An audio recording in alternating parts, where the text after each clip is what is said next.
sesuai dengan kesepakatan kita kemarin Pak, bahwa hari ini saya akan mewawancarai Bapak terkait dengan kasus dilema etika atau kedudukan moral. Jadi ada pun poin-poin yang ingin saya tanyakan Pak. Yang pertama itu yaitu adalah selama ini bagaimana Bapak dapat mengidentifikasi kasus-kasus yang merupakan dilema etika atau kedudukan moral Pak. Jadi intinya kan ada dua di situ. Iya Pak. Yang pertama adalah dilema etika. Iya. Dilema etika ini biasa kan kadang sama-sama benar. Iya Pak. Ya. Yang kedua adalah kedudukan moral. Kalau kedudukan moral itu berarti ada yang salah, ada yang benar. Itu pasti. Jadi selain itu juga kita harus mempertimbangkan kedua hal tersebut. Iya Pak. Jangan sampai nanti mungkin saling bertentangan. Betul Pak. Betul. Karena namanya kita mencari kebenaran. Iya Pak. Oke. Jadi selama ini Pak, bagaimana Bapak menjalankan pengambilan keputusan di sekolah Pak, terutama untuk kasus-kasus di mana ada dua kepentingan yang sama-sama benar atau sama-sama mengandung unsur nilai kebajikan Pak. Ya, jadi kalau itu terjadi bertentangan, berarti kita harus mengambil semacam keputusan bersama. Oh iya Pak. Jadi jangan ada kejutan antara kedua belah pihak. Jadi semuanya kita mengambil keputusan untuk mendapatkan kesimpulan yang menjadi kebenaran.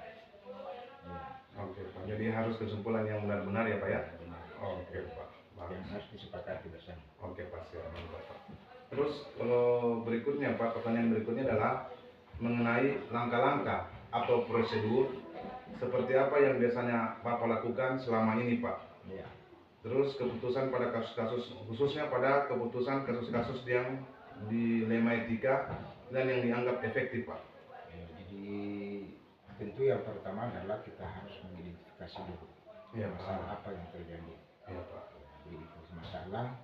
Kemudian yang kedua adalah pengumpulan fakta-fakta. Bisa dalam bentuk lisan, bisa bentuk dokumentasi, tertulis. Dan itu semua adalah bukti hukum untuk menginvestigasi masalah-masalah yang terjadi. Oke, terus yang berikutnya Pak, yaitu hal apa saja yang selama ini yang merupakan tantangan Pak dalam pengambilan keputusan yang khususnya pada kasus-kasus yang dilema etika Pak. Ya, tantangan dalam pengambilan besar itu keputusan adalah biasa misalnya kita tidak bisa memastikan dan ternyata kita harus berkolaborasi dengan pihak lain, misalnya pihak kepolisian, dan sampai nanti kasus ini berkelanjutan sebelum diselesaikan. Oh iya betul Pak. Sebelumnya berarti kita harus mungkin berkolaborasi dengan kepolisian, apalagi menyangkut ranah hukum. Iya. Yang itu yang harus kita lakukan. Oke Pak. Terus Pak, pertanyaan yang selanjutnya Pak, yaitu adalah apakah Bapak memiliki sebuah tata kelola atau jadwal tertentu dalam sebuah penyelesaian kasus Pak, khususnya kasus di dilema etika? Apakah Bapak langsung menyelesaikan di tempat atau ada sebuah jadwal untuk penyelesaiannya Pak? Apakah bentuk atau prosedur yang seperti apa yang dijalankan Pak? Itu tergantung kasus yang terjadi. Iya Pak. Jadi kalau ada kasus misalnya harus secepatnya kita selesaikan, tidak perlu harus ada jadwal. Jadi secara spontan harus kita lakukan, jangan menunggu besok atau lusa. Berarti kasusnya terbagi Pak, misalkan kasus yang berat yang mungkin apa yang harus diselesaikan sekarang atau yang kasus yang ringan begitu Pak ya? Jadi kalau itu terjadi kan bisa kita langsung bikin semacam panduannya adalah aturan tata tertib. Oh iya Pak. Kita skorsing atau kita pulangkan panduannya atau sudah masuk ranah berat. Oke Pak, ya siap. Terus yang pertanyaan lagi berikutnya Pak, adakah seseorang atau faktor-faktor yang selama ini mempermudah atau membantu Bapak dalam pengambilan keputusan, khususnya kasus yang dilematika, Pak? Itu pasti. Oh iya, Pak. Karena kita ini kan kepala sekolah ini dalam hal tertentu kita juga ada tugas dinas, Iya. dinas luar dan dinas dalam. Iya, Pak. Jadi yang bisa membantu pekerjaan dalam kondisi harus terselesaikan dalam pasti teman-teman guru. Yang kedua adalah guru BK. Iya. Karena guru BK itu adalah inti dari semua penyelesaian dan masalah yang ada di sekolah. Yang ketiga adalah fakultas sekolah yang membidangi ilmu masing-masing. Oh, gitu. Berarti memang ada faktor-faktornya ya, Pak ya. Oke, Pak, yang pertanyaan yang terakhir, Pak. Dari semua hal yang telah disampaikan, pembelajaran apa yang dapat Bapak petik dari pengalaman Bapak dalam mengambil keputusan, Pak, khususnya kasus dilema etika, Pak? Ya, jadi kalau menyelesaikan masalah yang bertentangan dengan misalnya solusi bersama, Iya, Pak. tentu pasti kita harus berkolaborasi ya. Iya, Pak. Artinya kan kadang penyelesaian kasus ini kan kadang tidak merasa puas, ada yang Betul, betul. pasti. Tapi yang menjadi keputusan bersama itulah yang terbaik. Oh, iya, Pak. Karena pastilah ada yang puas dan tidak puas. Tapi kalau sudah melalui semacam kesepakatan, itulah yang terbaik untuk kita selesaikan. Oh, iya. Yang jelas, Pak, kalau untuk kasus-kasus yang dilema etika berarti melibatkan ada faktor yang lain, Pak ya. Terus dilihat lagi dari segi kasusnya, apakah itu berat yang perlu diselesaikan, saat yang tidak perlu terjadwal atau yang terjadwal, Pak ya. Artinya intinya bahwa jangan ada yang dirugikan. Oh iya, Pak. Baik pihak siswa maupun pihak sekolah. Oh iya. Oke, kalau begitu, Pak, terima kasih atas waktunya yang telah berikan kepada saya, Pak. Terima kasih. Terima kasih. Iya, Pak. Oke, terima kasih, Pak. Ada bermanfaat dan bisa diharap untuk menjadi modal untuk kepentingan berikutnya. Oke, siap, Pak. Terima kasih, Pak ya. Oke, assalamualaikum, Pak, warahmatullahi wabarakatuh.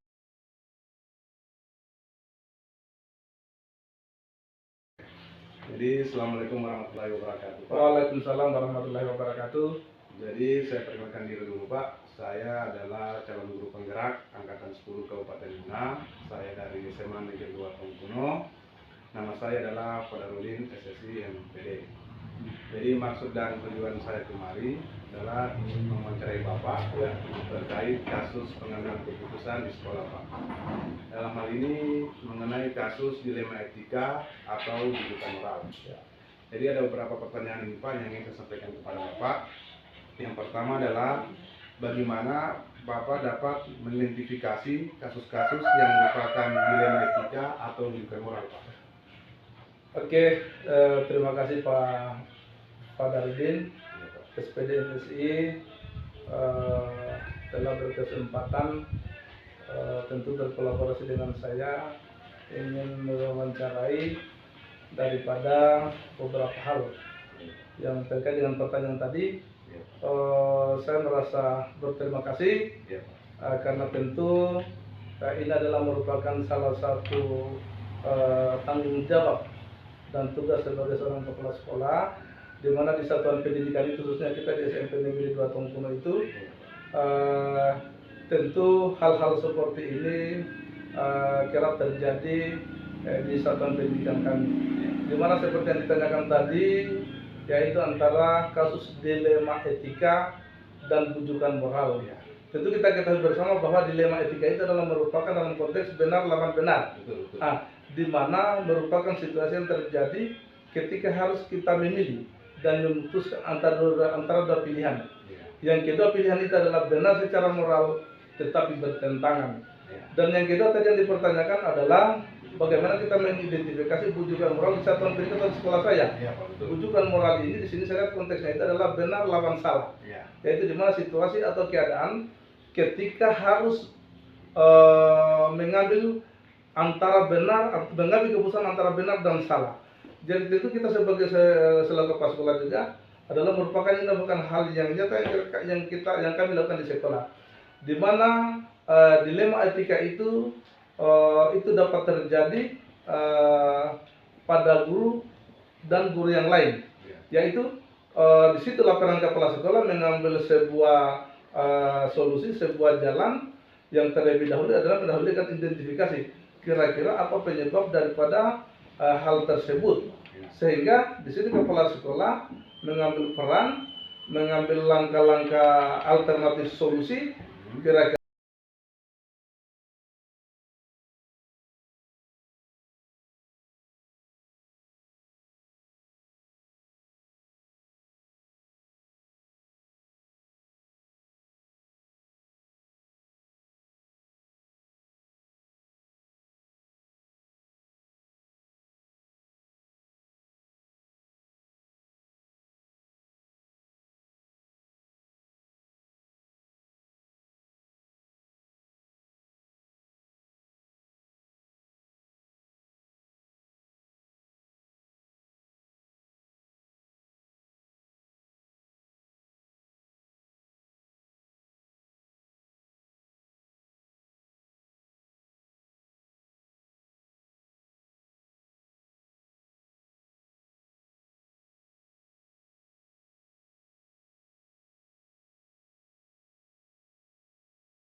Assalamualaikum warahmatullahi wabarakatuh. Waalaikumsalam.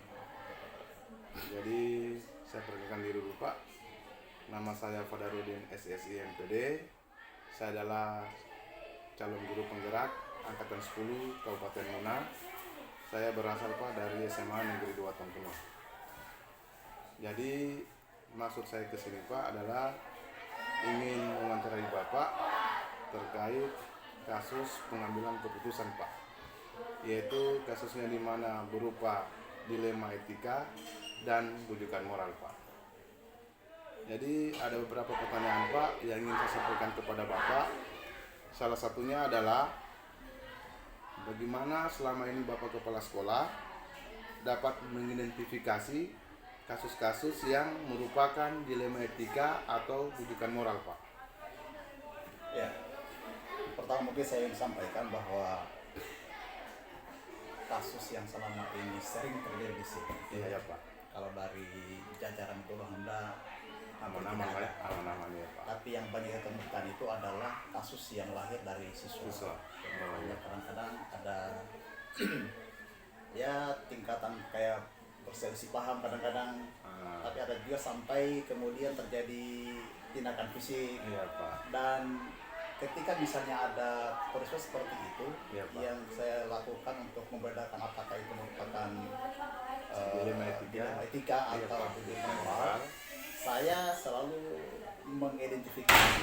Iya, Kalau Pak. misalnya masing-masing pihak menyatakan melaporkan kebenarannya, maka saya tentukan bahwa itu adalah merupakan dilema etika. Iya. Tapi kalau misalnya setelah dipelajari lebih dalam, ternyata misalnya ada satu pihak yang berada pihak yang benar, satu pihak yang salah, maka itu saya kategorikan sebagai Moral. Oke Pak. Terima kasih Pak. Bagus sekali masukannya Pak. Terus yang pertanyaan saya yang kedua Pak. Pertanyaan saya kedua adalah bagaimana Bapak Kepala Sekolah menjalankan pengambilan keputusan Pak di sekolah Bapak, terutama untuk kasus-kasus di mana ada dua kepentingan yang sama-sama benar atau sama-sama mengandung nilai kebajikan Pak. Kalau misalnya saya temukan kasus seperti itu, pertama saya katakan, saya ulang lagi ya, Iya, ini Pak. lahir di jajaran siswa ini. Siswa ya. Di Oke, Guru Alhamdulillah sampai hari ini belum ada. Oke Pak, siap. Ya, saya selalu melibatkan semua pihak. Pertama itu saya serahkan ke wali kelas. Wali kelas untuk melakukan kemudian identifikasi. Kemudian setelah itu dari wali kelas kemudian ke guru BP. Iya betul. Ya, kemudian sampai guru BP kemudian kami rambung secara keseluruhan bersama-sama Iya Pak. untuk menentukan apakah masalah ini bisa diselesaikan secara internal saja sama-sama kita, atau kalau misalnya kasusnya malah lebih besar misalnya, kami kadang-kadang mengundang orang tua di sini untuk. Oh iya Pak. Jadi tergantung kasusnya dulu Ya, Pak ya. ya. Oke. Kalau misalnya kalau saya agak ringan akan diselesaikan di sini. Ya. Kalau misalnya bisa saya sampaikan begini Pak, kalau itu masalah bisa diselesaikan dengan wali kelas, cukup wali kelas saja kan kalau begitu. Oh iya betul Tapi Pak. kalau betul. misalnya wali kelas menyampaikan bahwa oh ini Pak tidak bisa karena harus melibatkan BP dulu. Iya. Kemudian kalau misalnya BP dua-duanya juga. sudah mandek menyampaikan ke saya, saya tidak mempertimbangkan masukan teman-teman. Nah saya Oke Pak, betul Pak, bagus sekali Pak dalam mengambil keputusan Pak ya. Terus yang berikutnya lagi Pak, pertanyaan berikutnya adalah bagaimana langkah-langkah atau prosedur seperti apa yang biasa Bapak lakukan sebagai pimpinan untuk dalam rangka mengambil keputusan ini Pak? ya. Yang ketiga. Langkah pertama tentunya kalau misalnya ada kasus yang lahir di siswa itu, Iya Pak. itu tadi sama dengan mengidentifikasi masalah dulu. Apa masalahnya? Iya. Kan terkadang itu Pak, kasus itu muncul melibatkan banyak pihak. Betul ya, memang betul Pak ya, betul. Oh ini begini Pak ini nih. Sehingga kalau kami temukan masalah begitu, kita kadang-kadang semua yang terlibat dalam kasus panggil itu. Panggil semua Pak ya, panggil semua. Untuk diminta keterangan apa yang dia lihat, kemudian membuktikan apa. Kan kadang-kadang kalau mendengarkan laporan yang bertikai, semua menyatakan benar dia. Iya betul, memang betul Pak. Membuktikan itu ya kita semua itu saya sampaikan ke teman-teman, semua yang melihat kejadian itu dan menyatakan ini dia terlibat, dipanggil sempurna. Ya, untuk diminta keterangan, kami juga sebagai bahan pertimbangan menentukan mengambil keputusan. Oke Pak, siap. Terus Pak yang berikutnya. Pertanyaan berikutnya adalah hal-hal apa saja yang selama ini Bapak Kepala Sekolah anggap efektif Pak dalam pengambilan keputusan pada kasus-kasus dilema etika Pak? Ya, yang kami lakukan selama ini, Iya Pak. pertama itu tadi melibatkan semua pihak. Iya. Yang kedua acuannya adalah tata tertib Tata siswa. tertib. Dan Betul, kami di betul. sekolah ini Pak, tata tertib itu kami sudah rapatkan dengan dewan guru, kemudian kami sudah sosialisasikan dengan orang tua siswa. Setiap pelanggaran itu punya poin. Betul, betul. Jadi pelanggaran ringan, pelanggaran sedang, dan pelanggaran itu adalah poinnya itu. Dan kami sudah sepakati bahwa ketika siswa itu kemudian melakukan pelanggaran mencapai 100 poin, maka dia dengan terpaksa kami kembali ke orang tua. Oh, begitu Pak. Jadi itu seperti itu. Ada tata tertib yang harus Iya, dijalankan iya. Pak ya. Kemudian Oke. itu tadi Pak. Iya. Kalau misalnya memang ada kan pernah itu sering terjadi kasusnya itu misalnya agak berat dan tidak bisa kami selesaikan sendiri, itu kami undang orang tua ke sini. Sama-sama kita bicarakan dengan guru, dengan wali kelas, Diskusi dengan orang Iya, tua Pak ya. orang tua. Oke. Bahkan pernah Pak kasusnya itu kami hadirkan dari kepolisian. Berarti sudah berat sekali kasus Iya, Pak ya. iya. Melibatkan kepolisian. Iya, iya Pak. Memang kasusnya agak berat. Oke Pak, oke Pak, bagus sekali Pak ya. Terus yang berikutnya lagi Pak, hal-hal apa yang selama ini yang merupakan tantangan Pak dalam pengambilan keputusan pada kasus-kasus dilematika Pak? Kalau tantangannya pertama itu mungkin terkadang ada juga guru ya kadang-kadang punya temperamen tinggi gitu. Oh, iya Jadi juga, Pak. ada begitu biasa itu temperamen. Jadi kadang-kadang menangani kasus itu dengan emosi yang kayak. Kemudian yang kedua Pak ini, kalau tadi melibatkan orang tua, itu kadang-kadang bisa mendapatkan kesepakatan antara keduanya. Untuk menciptakan satu misalnya menyadari bahwa oh iya konsepnya harus begini misalnya ini. Itu kadang-kadang agak susah itu. Atau menyatukan pemahaman setelah kasus dijabarkan, itu tantangan seperti itu. Tapi alhamdulillah selama ini setelah kemudian disampaikan itu ada dulu Iya Pak. bahkan kami di sekolah bahkan disalahkan juga itu. Iya Pak ya. Begini Pak, ada kasusnya di sekolah saya. Ada anak-anak yang menurut pemahaman wali kelas sampaikan bahwa yang dilakukan anak-anak ini sudah di luar Batas Pak ya. kebiasaan, batas pelajaran. Sudah lapor ke saya, sampaikan bahwa oh ini harus kita orang tua ke sini. Udah orang tuanya udah sampaikan ini jurusan anak-anak yang apa yang sudah boleh pacaran-pacaran begitu.